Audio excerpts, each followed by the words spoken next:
In January 1959, a group of 9 hikers boarded a train in Sverdlovsk, deep in the Soviet Union. Led by Igor Dyatlov, their objective was to traverse the remote, unforgiving wilderness of the northern Ural Mountains. As students and recent graduates of the Ural Polytechnic Institute, these young engineers had already logged hundreds of miles in extreme winter conditions. They were trained in navigation, cold-weather shelter construction, and the physics of survival. The initial leg of their journey went exactly to plan. They carried massive, heavy canvas tents, cast-iron wood stoves, and weeks of rations, pulling the loaded sleds themselves on skis.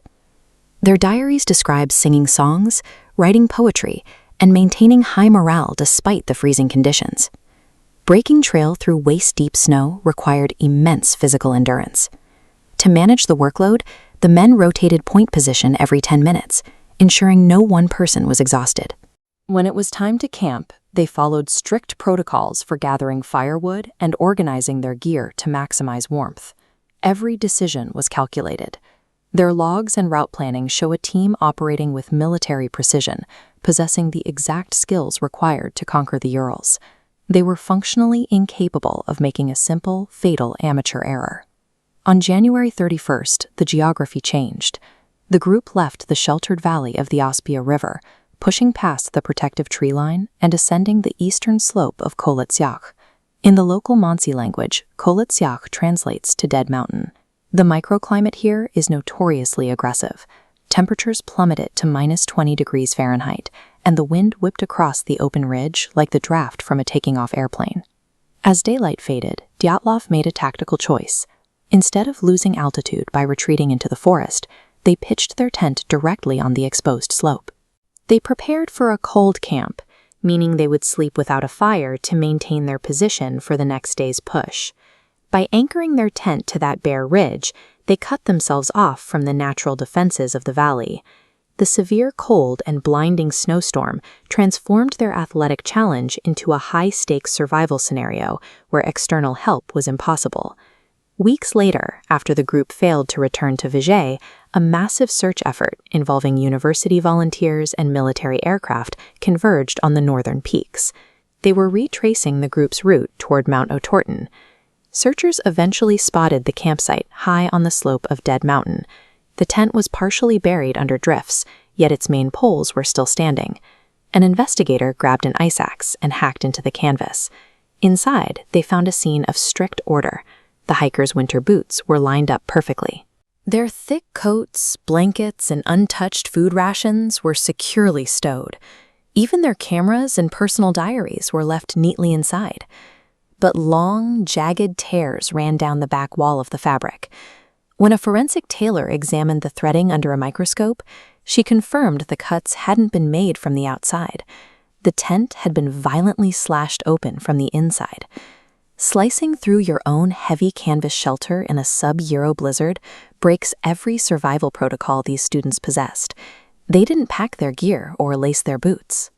They destroyed their only source of warmth because staying inside the tent had become more dangerous than the storm outside. Trailing away from the ruined tent, searchers found 9 sets of distinct footprints leading straight down the mountain toward the dark valley. In temperatures pushing 30 degrees below zero, these hikers were walking in mere socks. Several tracks clearly show the impressions of bare feet, with toes pressed directly into the frozen crust of the snow. The tracks were notably orderly. There were no scrambling, no chaotic overlapping prints, and no evidence of a struggle or a second group of people pursuing them. The 9 hikers walked at a steady pace down the slope. Nearly a mile down the mountain, at the forest's edge under a large cedar tree, the search party found the first remains. 2 of the men lay frozen in the snow, wearing only their shredded underwear. Beside them sat the charred remnants of a small fire.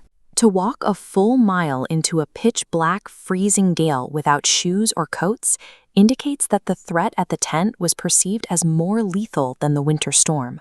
Autopsies confirmed that the first victims found near the tree line had died of severe hypothermia.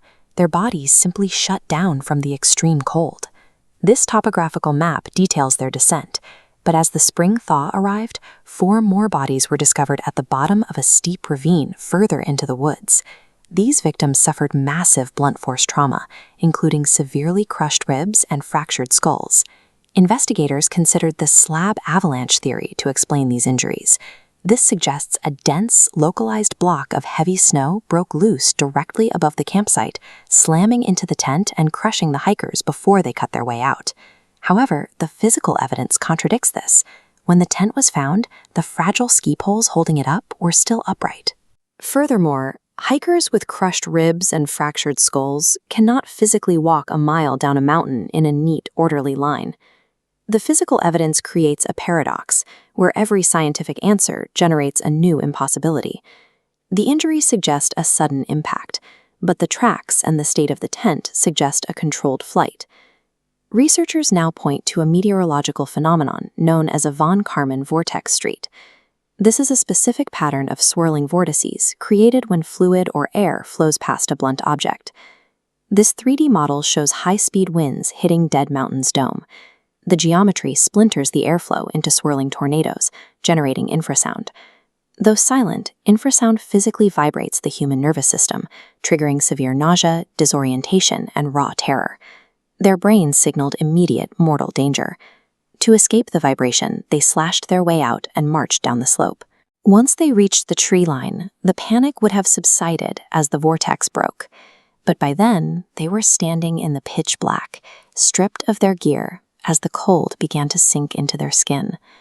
The mountain's dome turned the wind into a silent, vibrating weapon that overrode years of elite survival training. Driven by a primal urge to escape a danger they couldn't see, 9 experts marched into the dark and executed their own demise.